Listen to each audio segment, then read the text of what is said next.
Hello everyone. आज का हमारा टॉपिक है errors in C language. Errors क्या होता है? बेसिकली एरर्स हमारी वो सिचुएशन है, वो हमारी अबनॉर्मल कंडीशंस हैं जिसकी वजह से हमें हमारे प्रोग्राम का एक्सपेक्टेड आउटपुट नहीं मिलता है। ये एरर्स तीन तरह की होती हैं जिन्हें हम अभी एग्जाम्पल के साथ डिस्कस करेंगे। अगर हम बात करें अपनी फर्स्ट टाइप की एरर, तो वो एरर है हमारी सिंटैक्स एरर। तो सिंटैक्स एरर क्या होता है? सिंटैक्स एरर बेसिकली वो एरर है जो किसी मिस स्पेलिंग की वजह से, मतलब हमने कोई भी स्पेलिंग लिखने में मिस्टेक कर दी। जैसे कि हम जानते हैं कि कोई अगर हमें इंटीजर टाइप का वेरिएबल बनाना है तो हमें उसके लिए इंट लिखना है। धोखे से हमने यहाँ पे इंट में डबल टी लिख दिया, या हमने इस आई, ये जो इंट का आई है, इसे हमने कैपिटल बना दिया। दैट मीन्स जहां भी हमारी लिखने में कोई मिस स्पेलिंग है, कहीं हमने कोई पंक्चुएशन एरर कर दिया। पंक्चुएशन एरर मतलब हमने कहीं पे ब्रैकेट नहीं लगाया, हमने कहीं पे करली ब्रैकेट नहीं लगाया, या हम कहीं पे सेमीकोलन को मिस कर देते हैं। तो ये सब हमारे पंक्चुएशन एरर्स कहलाते हैं। तो सिंटैक्स दैट मीन्स लिखने में हमारे जो भी गलतियां होती हैं, उन गलतियों की वजह से हमारा जो प्रोग्राम एग्जीक्यूट नहीं हो पाता है, उसे हम सिंटैक्स एरर बोलते हैं। हम इसे एक एग्जाम्पल से समझ लेते हैं।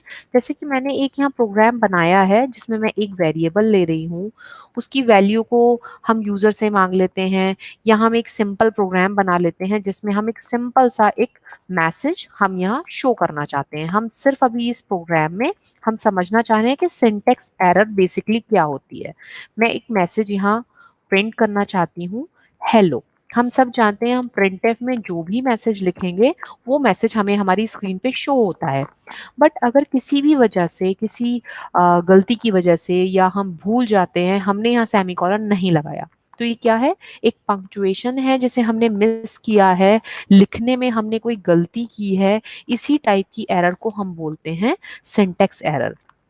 ये एरर हमेशा कंपाइल टाइम पे हमें शो हो जाती हैं। जैसे यहाँ आप देख पा रहे हैं लिखा हुआ है एरर 1।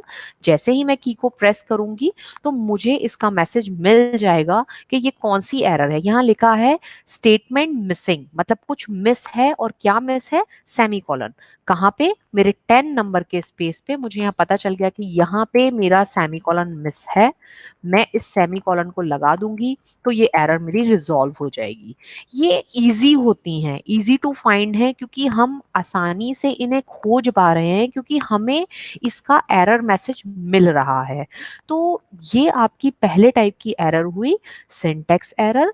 सिंटैक्स एरर का मतलब क्या है? जहां भी हम लिखने में कोई गलती कर दे रहे हैं, या हमने सेमीकोलन कहीं मिस कर दिया, कहीं हमने कैपिटल लेटर बना दिया, कहीं हम कोई पंक्चुएशन लाइक ब्रैकेट या करली ब्रैकेट इन सबको भूल जा रहे हैं, तो इस टाइप की एरर को हम सिंटैक्स एरर बोलते हैं। और कंपाइल टाइम पे हमें इनका मैसेज दिख जाता है।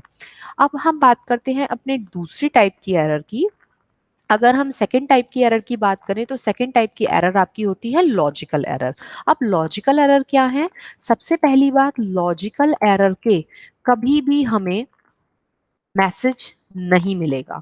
मतलब जो हमारी लॉजिकल एरर होगी, जब हम उसे रन करेंगे तब हमें कभी भी स्क्रीन पे हमें हमारा एरर मैसेज नहीं मिलेगा। तो आप खुद सोचिए, जिन एरर्स, मतलब जो भी एरर हमें मैसेज नहीं मिल रहा है, जिन एरर का हमें मैसेज नहीं मिल रहा है, उनको खोज पाना हमारे लिए मुश्किल होता है। अभी दिक्कत क्या आती है? आपको जब एरर मैसेज नहीं मिलेगा, दैट मीन्स आपका प्रोग्राम रन हो जाएगा। अब प्रोग्राम रन तो हो जाएगा, बट हमें कभी भी हमारा आउटपुट लॉजिकली करेक्ट नहीं मिलेगा। अभी इस चीज को हम कैसे समझ सकते हैं? जैसे हमें कोई प्रोग्राम बनाना है एडिशन ऑफ 2 नंबर का, तो हम एडिशन ऑफ 2 नंबर का प्रोग्राम कैसे बनाएंगे? हमने 3 वेरिएबल्स ले लिए। अब हम यूजर को यहाँ पे मैसेज दे रहे हैं, एंटर एनी 2 नंबर्स। यूजर को जैसे ही ये मैसेज मिलेगा, वो क्या करेगा? कीबोर्ड से उसका काम है कि वो कोई भी 2 नंबर एंटर करेगा। अब वो जो 2 नंबर एंटर करेगा, उन्हें हैंडल करने के लिए हमें 2 स्पेसिफायर्स चाहिए, वो मैंने परसेंटेज डी लगा दिया। अब मैं चाहती हूँ कि जो पहली वैल्यू वो एंटर करेगा वो ए के एड्रेस पे चली जाए, और जो दूसरी वैल्यू वो एंटर करेगा वो बी के एड्रेस पे चली जाए। ठीक है, अब इतने से क्या होगा, जो भी यूजर ने इनपुट दिया है उसे हम ए और बी के एड्रेस पे पहुंचा देंगे। अभी अगर आपको याद हो तो हमने प्रोग्राम बोला था कि हमें एडिशन ऑफ टू नंबर का प्रोग्राम बनाना है। अब किसी भी गलती की वजह से, भूल की वजह से हम यहाँ प्लस की जगह धोखे से माइनस का साइन लगा देते हैं। तो ये लॉजिकली तो गलत है, बट लेकिन क्या ये कंपाइलर एक्सेप्ट नहीं करेगा? कंपाइलर तो एक्सेप्ट कर लेगा, क्योंकि जो लिखा है वो सही लिखा है, बट लॉजिकली सही नहीं लिखा है। ठीक है, तो हम यहाँ एक मैसेज दे रहे हैं, सम इज एंड परसेंटेज डी, और परसेंटेज डी पे वैल्यू कहां से शो होगी? सी से। तो अभी जब मैं इस प्रोग्राम को रन करूंगी तो मुझे कोई भी एरर यहाँ पे नहीं दिखेगी। देखिए, मुझे यहाँ कोई एरर नहीं दिख रही है, क्योंकि सिंटेक्स में कोई गलती नहीं है। गलती अगर कहीं है तो वो लॉजिक में है। अब हम जब तक एरर नहीं आएगी तो हम उसे ढूंढ नहीं पा रहे हैं। अब ये कह रहा है एंटर टू नंबर, मैंने डाला फर्स्ट नंबर 5 और दूसरा नंबर डाला मैंने 3। मेरा एक्सपेक्टेड आंसर क्या होगा एडिशन ऑफ टू नंबर के हिसाब से? 8, बट मुझे यहाँ पे आंसर मिल रहा है 2। तो दैट इज लॉजिकली रॉन्ग। तो this is known as logical error, जिनका हमें कंपाइलेशन के टाइम पे एरर मैसेज नहीं मिलता है, जिन्हें खोज पाना हमारे लिए मुश्किल होता है। तो ऐसी एरर्स हमारी कहलाती हैं लॉजिकल एरर। आगे चलते हैं। थर्ड टाइप की एरर होती है हमारी रन टाइम एरर। इसका भी कंपाइल टाइम पे हमें कोई एरर मैसेज शो नहीं होता है। तो हम देख पा रहे हैं लॉजिकल एरर की तरह ये भी डिफिकल्ट है हमारे लिए। इन्हें समझ पाना, इन्हें खोज पाना, ये भी हमारे लिए डिफिकल्ट है। अब रन टाइम एरर कब आती है? रन टाइम एरर तब आती है जब हम अपने प्रोग्राम में कोई ऐसी चीज लिख देते हैं जो लॉजिकली रॉन्ग हो। देखिए, दोनों में डिफरेंस है। वहां लॉजिक हमने रॉन्ग लगाया था। रॉन्ग लॉजिक मतलब हम सम करना चाहते थे, बट हमने गलती से यहाँ रॉन्ग लॉजिक लगा दिया, हमने यहाँ माइनस लगा दिया। बट रन टाइम एरर कब आती है? जब हम कोई रॉन्ग लॉजिक लिख देते हैं। अब रॉन्ग लॉजिक क्या है? जैसे अगर मैं कोई इंटीजर वैल्यू को कैप्ट करने की बात कर रही हूँ और मैं क्या करूं, वहां पे मैं डिवाइडेड 0 करके वैल्यू को स्टोर करना चाहूँ, तो इनफाइनाइट आपके सी प्रोग्रामिंग में क्या है? वो आपका एक रॉन्ग लॉजिक है। तो अभी हम यहाँ क्या करें, मैं यहाँ पे इसमें चेंजेस कर रही हूँ प्रोग्राम में। इस प्रोग्राम में मैं यहाँ ए बी इक्वल्स टू 0 मैंने दे दिया, और एक मैंने सी वेरिएबल बना लिया। ठीक है, और ए की वैल्यू मैं यूजर से मांगूंगी कि वो ए की वैल्यू को क्या करे? एंटर करे। एंटर वैल्यू ऑफ ए, वो एक वैल्यू एंटर करेगा।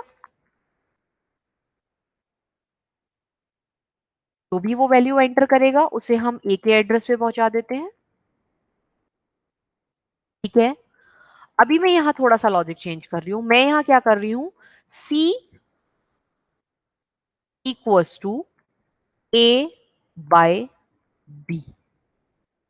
ठीक है, मैं यहां क्या कर रही हूं, ए बाय बी, मतलब मैं ए को डिवाइड कर रही हूं बी से, और मैं देख रही हूं कि बी की वैल्यू क्या है? सी है, 0 है ना? तो 0 से किसी चीज को डिवाइड करना, ये लॉजिक जो है आपका वो रॉन्ग है। तो अभी देखते हैं हम कि रन टाइम एरर किस तरीके से आती है, क्या हमें इसका एरर मैसेज मिल रहा है। देखिए, हमें यहाँ कोई एरर मैसेज नहीं मिल रहा है। मतलब जो चीजें लिखी हैं वो कंपाइलर के हिसाब से तो ठीक लिखी हैं, बट लेकिन हमने कहीं पे कोई रॉन्ग लॉजिक लगाया हुआ है। अब हम इसे रन कर रहे हैं। रन किया, अभी हमसे कह रहा है एंटर दी वैल्यू ऑफ ए। मैंने यहां से ए की वैल्यू डाली 8, एंटर करा, मुझे कुछ भी आगे नहीं दिखा, क्योंकि ए को एंटर करने के बाद जब कंपाइलर ने इसे रीड किया 8/0 हुआ, तभी वो रन टाइम पे एरर आई, और आपको उसने क्या किया, कंसोल से बाहर आपको सीधे आपके इस सी कंपाइलर पे पहुंचा दिया। तो ये हमें हमारे रन टाइम पे एरर आई, जिसका मैसेज हमें नहीं दिखेगा। तो आप समझ रहे होंगे कि लॉजिकल एरर और रन टाइम एरर को ढूंढना कितना मुश्किल है। ठीक है, अब एरर तो हमारी 3 तरीके की ही होती हैं, बट हाँ, एक और चीज होती है जो कभी कभी हम फेस करते हैं, वो होती है हमारी वार्निंग। जैसे अभी मैं क्या कर रही हूं, मैंने यहाँ पे दो वेरिएबल्स लिए, मैंने यहाँ पे दो वेरिएबल्स लिए ए और बी। ए की वैल्यू मैं यूजर से एंटर कराऊंगी और मैं यहाँ ए की वैल्यू को प्रिंट कर रही हूँ। मैं सिंपली क्या कर रही हूँ, ए की वैल्यू को प्रिंट कर रही हूँ। अभी देखते हैं हम क्या होता है। देखिए, आपको एरर कोई नहीं आ रही है, बट वो आपको एक वार्निंग दे रहा है। वो आपको वार्निंग दे रहा है। वार्निंग क्या है, वो ये कह रहा है कि आपने एक ए बी नाम का वेरिएबल बनाया है और आपने उसको वैल्यू भी असाइन की है, बट इस वैल्यू को आप कहीं भी यूज नहीं कर रहे हैं। तो आप मेमोरी क्यों ऑक्यूपाई कर रहे हैं, हम ये वेरिएबल क्यों बना रहे हैं जब हमारे प्रोग्राम में ये वेरिएबल का यूज ही नहीं है। तो वार्निंग सिर्फ आपको एक सजेशन देता है कि ऐसा हमें नहीं करना चाहिए, बट कभी भी वार्निंग की वजह से ऐसा नहीं है कि आपका प्रोग्राम रन नहीं करेगा। ठीक है, ऐसा कभी नहीं होगा कि आपका प्रोग्राम रन ना हो। अब मैं इसको रन भी करके देख लेती हूँ। देखिए, प्रोग्राम आपका रन हो रहा है, कोई दिक्कत नहीं आएगी, प्रोग्राम आपका कंप्लीटली रन करेगा। तो हम यहां से क्या समझे कि आप एक बार को वार्निंग को अवॉइड कर सकते हैं, ठीक है, बट एरर कभी भी अवॉइड नहीं की जाएगी। अवॉइड आपको बिल्कुल नहीं करना है, एरर को आपको हर हाल में रिजॉल्व करना है। तो इस वीडियो की हेल्प से मैंने कोशिश की कि मैं आपको एरर्स इन सी प्रोग्रामिंग समझा पाऊं। तो हमने क्या पढ़ा, एरर्स ऑफ सी प्रोग्राम में हमारे पास तीन टाइप की एरर्स थी, syntax error, logical error and run time error. और हमने फोर्थ चीज एक पढ़ी, वार्निंग, जो कि वार्निंग आपको बता रही है कि अगर कोई भी अब नॉर्मल थिंग है जो हमारे प्रोग्राम को रोक तो नहीं रही है, प्रोग्राम तो रन हो रहा है, बट लेकिन हाँ, अगर देखा जाए तो वो चीज करेक्ट नहीं है। तो आई होप आपको इस वीडियो से काफी हेल्प मिली होगी। Thank you so much.